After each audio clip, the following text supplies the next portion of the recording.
Thank you, Mr. President. I didn't expect to wake up yesterday to the news that the senator from the 22nd District had overnight accused me by name of grooming and sexualizing children in an email fundraising for herself. So I sat on it for a while wondering why me. And then I realized, because I am the biggest threat to your hollow, hateful scheme. Because you can't claim that you are targeting marginalized kids in the name of, quote, parental rights if another parent is standing up to say no. So then what? Then you dehumanize and marginalize me. You say that I'm one of them. You say she's a groomer. She supports pedophilia. She wants children to believe that they were responsible for slavery and to feel bad about themselves because they're white. Well, here's a little bit of background about who I really am.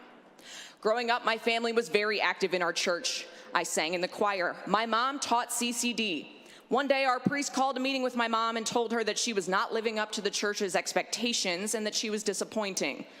My mom asked why. Among other reasons, she was told it was because she was divorced and because the priest didn't see her at Mass every Sunday. So where was my mom on Sundays? She was at the soup kitchen with me. My mom taught me at a very young age that Christianity and faith was about being part of a community, about recognizing our privilege and blessings and doing what we can to be of service to others, especially people who are marginalized, targeted, and who had less, often unfairly. I learned that service was far more important than performative nonsense like being seen in the same pew every Sunday or writing Christian in your Twitter bio and using that as a shield to target and marginalize already marginalized people.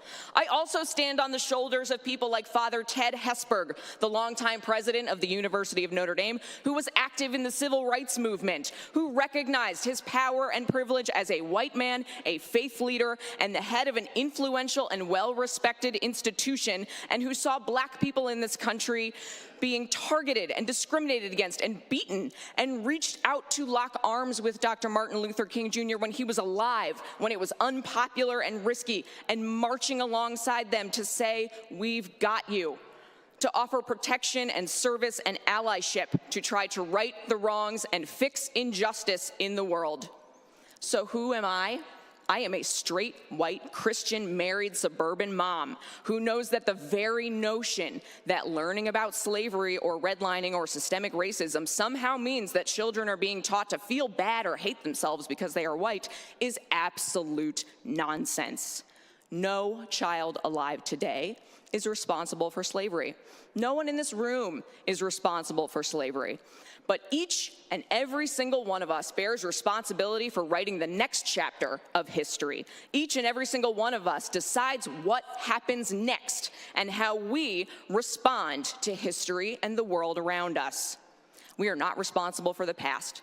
We also cannot change the past. We can't pretend that it didn't happen or deny people their very right to exist.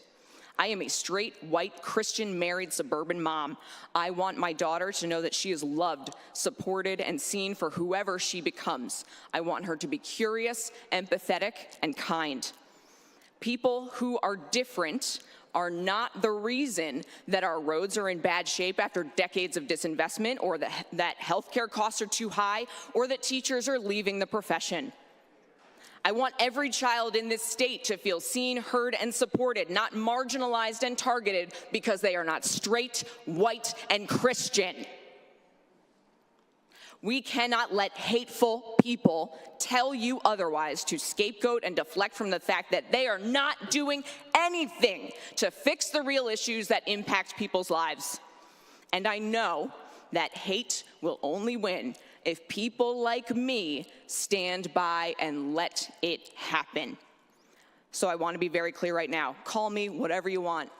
I hope you brought in a few dollars. I hope it made you sleep good last night. I know who I am. I know what faith and service means and what it calls for in this moment. We will not let hate win.